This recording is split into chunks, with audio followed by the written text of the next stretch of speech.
Okay, just keep surprising us. Just keep giving us. I want to know actually how many heroes are new so far. But Alpha I think we're is 45. online.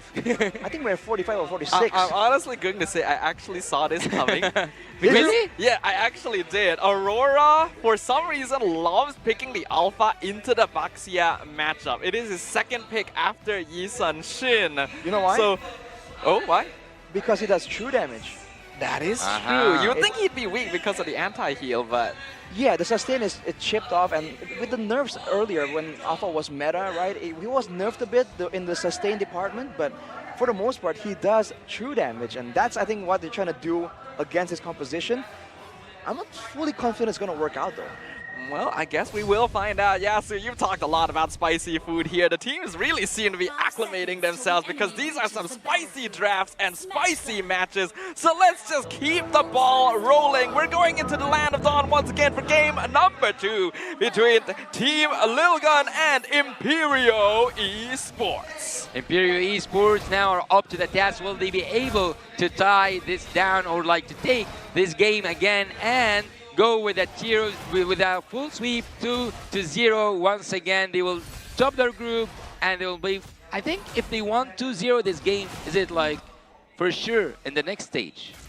Like they will have 2-0, 2-0. The next stage, I believe so. Yeah, right? It has to be, right? You win 2 games dominantly like that, maybe. We'll have to take a look later on at the schedule. But looking at the map right now, the clear difference is so apparent. I don't think that he is committing to it. He is committing. He wants to take that retribution. Oh, and it is a steal. And he is level 4 and the land is love already. Steve is trying to continue with Ethan, but Ethan can go back. There's some true damage happening. There's some damage being dealt by Aurora, but Aurora is now prevented from entering his own jungle. Oh, it is still here. It is still raging on. People are taking things personal. Yurk have to go back and Lil Gun have dominated, have invaded, have took everything in that jungle. I don't know when does it stop. I actually don't know when does it stop. Ethan committing to Aurora, and Aurora is so annoyed. I mean, why does it have to stop? They can keep going like this. They have the Mathilda, and in the mid lane, it's just a big struggle as Look at that wheel spinning, and things are now spinning towards the favor of Team Lil Gun. Wow, just a clean first blood right there. Imperial Esports, after all that, think, oh, I can finally breathe in my lane a little bit. And then the second wave comes out of nowhere. Team Lilgun, this has been a character trait of them. Just extending these fights way longer than you would reasonably expect and catching people off guard. You see that earlier, Marquinhos just started healing in front of Aizen like he's trying to send a message. Right now though, unless Imperial can lock someone down, they can't really go for a pickoff. Unless there is a miracle, they cannot survive. This team Imperial now behind in gold, behind in XP, and now behind in position. They cannot commit to that turtle, and it's a free turtle to Team Lil Gun. Very nice play. Zixora gonna secure that first neutral objective for his team, and they're gonna keep the pressure rolling, continuing to invade the enemy jungle. Well, as Arashi said, why stop now? Why stop now? You are now, oh, Alpha is online. Alpha, big marks, hero, debate, and M series. Well, I don't know what is actually going on. Will they continue harassing that Alpha big? I mean, they would try to, but now with some more items, some ultimates to work with, this is where it kind of sort of equalizes, because before level 4, Mathilda's Guiding Wind is just so many things built in together, and so is the box shell, right? With the reset on the spells, while you have the purple buff, it's almost like unlimited damage. So for now, I think Imperial Esports still have some space to stabilize, but they have to know which fight they can take and which fight they have to just give away to Team Lilgun. I think that they are, like, so far, it's not about will you take the fight or not, it's will you force the fight or not. Team Lil Gun are in there for blood.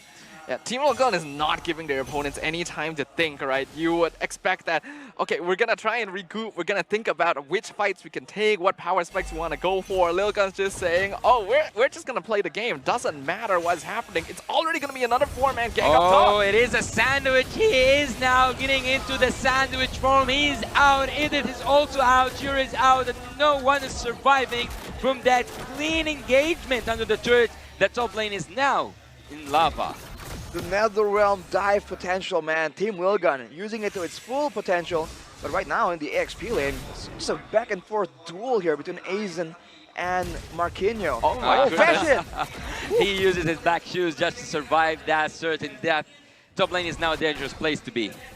This is where Team Lilgun is the scariest. When the team has a strong start, when they feel confident and comfortable enough to just take every part of the map and regard it as theirs, that is the most difficult situation for any opponent of theirs to be in. Imperial Esports has already shown us glimpses of brilliance in the past, but this is going to be their opponents at full power. Let's see how they're going to be able to deal with it, as now the turtle going to be contested. Well, even though Imperial are now behind in terms of the gold and also the XP, they do want to take that turtle, and they do take that turtle down. Zexor is trying to escape, and now Vision tries to use his black shoes to survive. Even the flicker helps them, but Aizen coming from the back line. Aizen is still committed to it.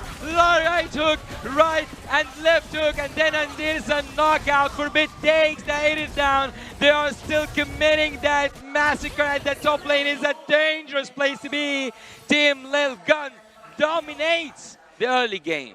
It's almost like a miscommunication right there. Some members trying to escape, some trying to go back in. Imperial. What a crazy team fight right there. But with a gold deficit, they're able to bring the fight quite equally to Team Lilgun. They have to be careful, man. They cannot keep trading. Because in the same way that they lost in game number 1, game number 2, they have the Lilia, they have the Bruno, as well as the Edith technically. There's a lot of late game power spikes available for Imperial to try and mount a comeback from. Yeah, I imagine Imperial are in a position where they understand all they really need to do is delay and hold the game. As long as they don't fall too behind, they can expect Team Lilgun to make similar sort of mistakes. And I'm hoping that Lilgun will be able to adapt to this, because right now what I'm seeing from this team is just 5 players that lack any sort of self-preservation mechanism. They just don't care, and they just dive in without regard for health. Later on, though, I think Bebex is going to be able to have a lot of plays available, but Fashion here is taken quite low, and Imperial still are able to move backwards. They have to be careful of the Steffe re-engage potential here. I think it's about time for that top lane turret to be down, right? Maybe. Team Lilgun seem to be more focused on zoning. They're waiting for the minion wave to collide. Imperial looking for the counter. I don't think that they'll fully commit to it, because I think at some point Team Lilgun are playing mind games. They want to keep that turret up. They want to continue pressuring top lane. I mean, it's a great move from Team Lilgun to just get behind the turrets and cut off Imperial. But they have so much faith here in the retribution right there, man. Like, Aurora is actually on the same level as Zexora, so they've been going so aggressively with the Boxja. They have not been farming, and it's a steal attempt. Not gonna work. The Kali goes in with that flicker. Ultimate is now in the back line, and the Edith uses her ultimate to just steal a tremendous amount of damage, but the damage is not enough. The goal difference is now so high. It's in the favor of Team Lilgun. Once again, where are you going? Come back here. Knock, knock. It's Team Lilgun coming in the house once again, but Team Imperial is trying to escape. Aurora, there's no escape for you. If Team Lilgun finds you out, they will take you down, but instead, they will take that top lane down. Oh my goodness. Lilia is just giving that free gifted kill to Team Lilgun. Oh my goodness. Team Lilgun is literally representing that one person who gets invited over to your house and then stays a little bit too long. I cannot believe how much they're willing to extend these fights and threaten Imperial Esports, just believing that eventually they're going to get an opportunity again. And micro mechanics on display once again. You saw the way that Bebex actually took the guiding winds into Imperial Esports to escape the raging sandstorm. Ooh. I feel like right now the issue for Imperial Esports is that Aurora is one of the stronger members in their team, right? Especially in the early game. But he has not been in the fight in the early stages. Oh, now it's so dangerous. It was so dangerous to be in the top lane, but it seems like Lilgun is trying to shift all that to the bot lane. Team Lilgun are back in control, but this time somewhere else. Yeah, they're going to transition now to the bottom side. But that's where Imperial Esports can catch them off guard.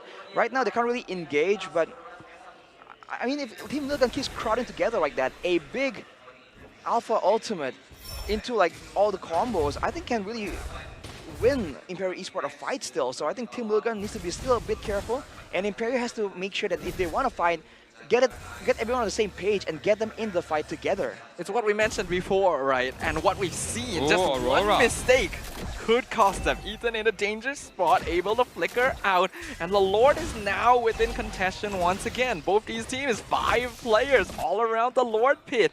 You would think that there'd be some kind of macro play happening across the map, but no, these players just want to brawl. Well, in terms of macro play, Team Lilgun so far has proved that they are they are executing that perfect gameplay, and that's why they are collecting the results out of it. And they might want not just to dance with the Lord, maybe even have a little dance with Imperial Esports. So far, everything's so calm. Well, hang on, they're forced to back away though. That's why the Lord damage right now is so dangerous, so devastating. Imperial have some control right here, but Team Lilgun, with the Netherrealm available, they can do a lot of damage. And Forbid is just chunking him down with the Ghostbusters. I think it's going to be Marquinhos that's going to be trying to make a play in the beginning. This might be too risky, man. I don't know if Imperial should take this. Yeah, the waves are actually slowly starting to build up as well in favor of Lilgun, so they can just take their time here and wait for Imperial Esports to spread their numbers a bit thinner to try and make sure that their towers aren't threatened. Steffe though from the back line. Ooh. I don't think, they don't need Ethan to go in, and Ethan now is listening. Ethan is now in, but Marquinhos coming to that back line, and Steve is trying to do some wonders. Look at Ur, he's trying to deal any damage with that balls, but the balls on fire cannot do anything for Team Imperial. It is not just about time for Team Imperial to be in control of the game or even to come back. Team Lilgun with that free Lord. It was the real reason for Imperial to start that fight. That's why Team Lilgun went for it. Look at the waves on the bottom side, man. They know that was coming. They want to make sure that they get the fight over with before that becomes a problem, before it becomes a time constraint. It's a back and forth play right there, and Marquinhos, he's playing more like an assassin right here, jumping onto Babex every time. But with the Netherrealm available, he needs a bit more backup in order to really secure that kill. And to make things worse, Forbid has now finished the Holy Crystal. So in short engagements, it's still going to be Team Lilgun coming out on top. And not to mention the Wind of Nature completed by Bebex as well, who right now is 5-0 on the Beatrix despite Marquinhos' best efforts. He's going again.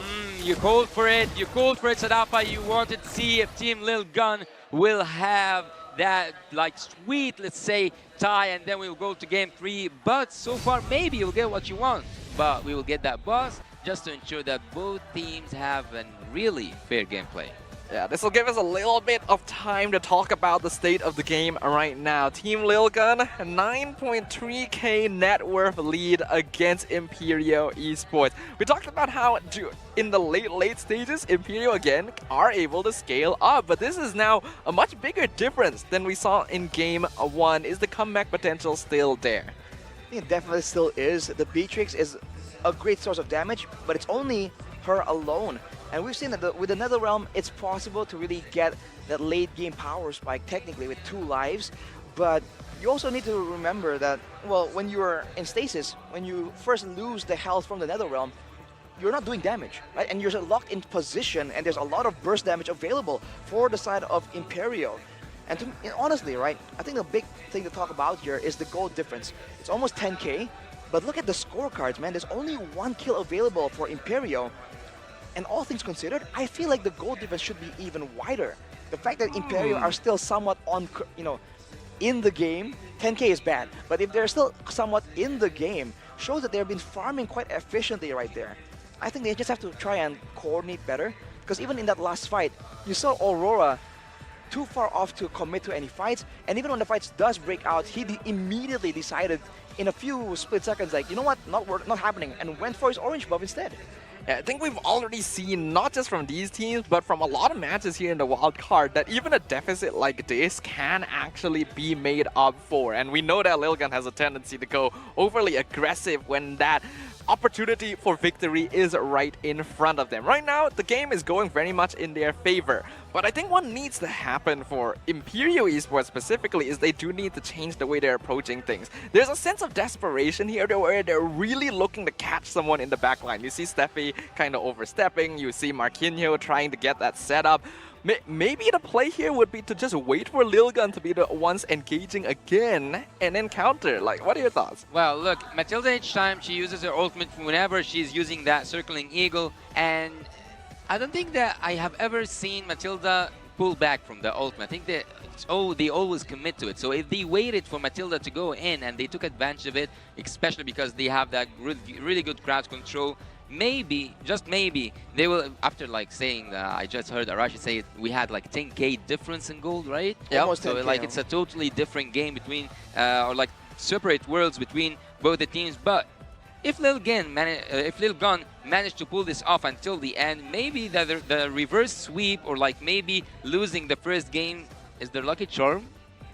Lucky charm. Would you consider losing your first game as a lucky charm?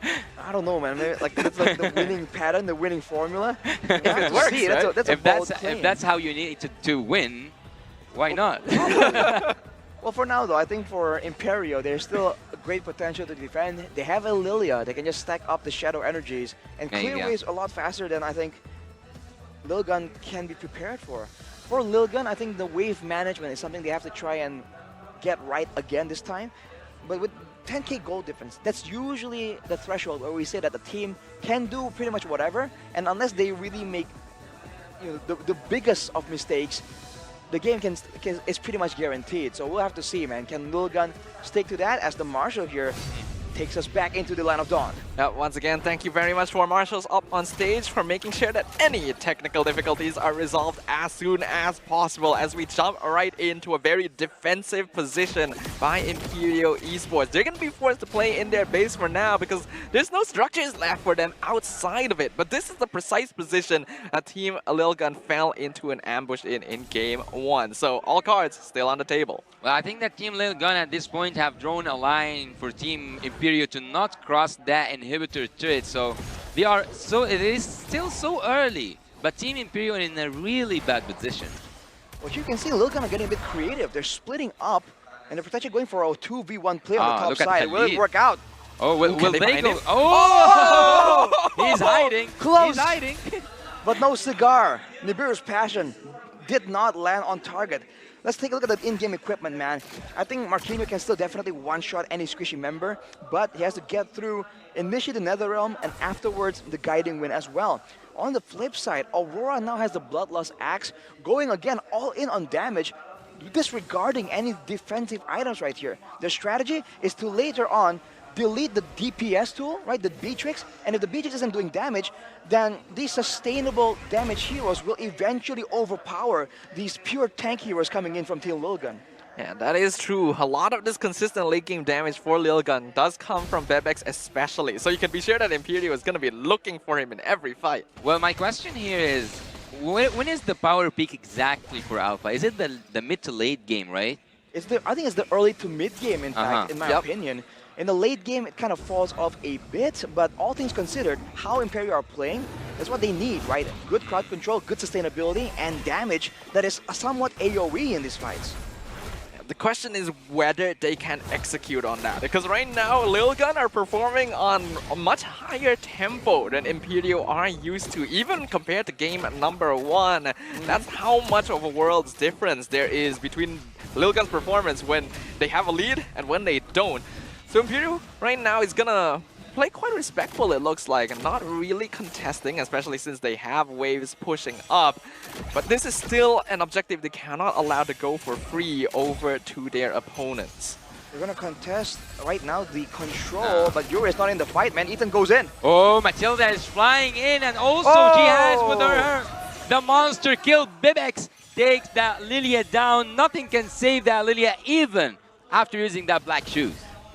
Some hesitation there, right, from Imperio. They were kind of half debating whether to go for it or not. They're trying to scout for information, but Lil Gun were just a bit too fast with it. Now at a 14K goal difference. This is an insane goal difference, man, but we've seen it happen before. Can Imperio just find a way to win against the Netherrealm, against the Guiding Wind? Let's see. Let's see together whether Alpha is online. It will be shot and got offline, but Marquinhos goes to that backline once again. It is him where he belongs. He goes again and again to that backline. Steve is trying to survive, but Eisen is doing some recalls with the left hook, with the right punch. He goes in, and maybe it is a knockout. Maybe it is a knockout. Aurora is trying to do his best to deal some of that true damage, and that true damage creates that true opportunity to make that defense pull off, but there's some minions coming, synchronized together. Everyone is there, everyone is there. Look at Team Lil Gun as they are trying to go in, and they might just finish this, but they want to finish it cleanly. They want to finish that cleanly. They are aiming for the kills, they are aiming for the blood, they are not aiming for that base. They want that game to be clean for them, and that's what they got. And that's what they got. Marquinhos wants to make the defense, but it's so hard. It is so hard. Team Lil Gun takes game 2. Are we going to see history repeat itself? We're in a 1-1 situation once again. We're going to see game 3 for the start of day 2 of the wild card stage. And Team